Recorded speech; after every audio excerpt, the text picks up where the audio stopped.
হয় যে কিয়ামতের দিনের দরকার ছিল? কিয়ামতের দিনটা না থাকতো তাহলে কোনো জালেমের বিচার হতো না।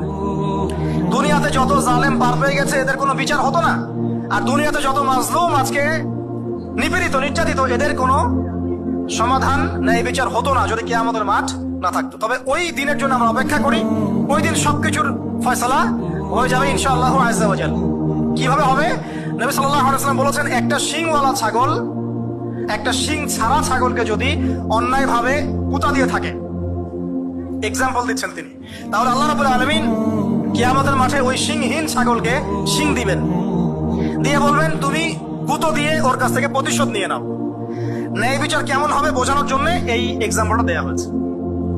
বহু মানুষ দেখবেন যারা এখানে অনেক বড় বড় পদে ছিল, বড় বড় কর্তৃত্ব ক্ষমতা ছিল, কিয়ামতের মাঠে এতটুকু থাকে পিঁপড়ার মতো। স্পষ্ট হাদিস, পিঁপড়ার সমান।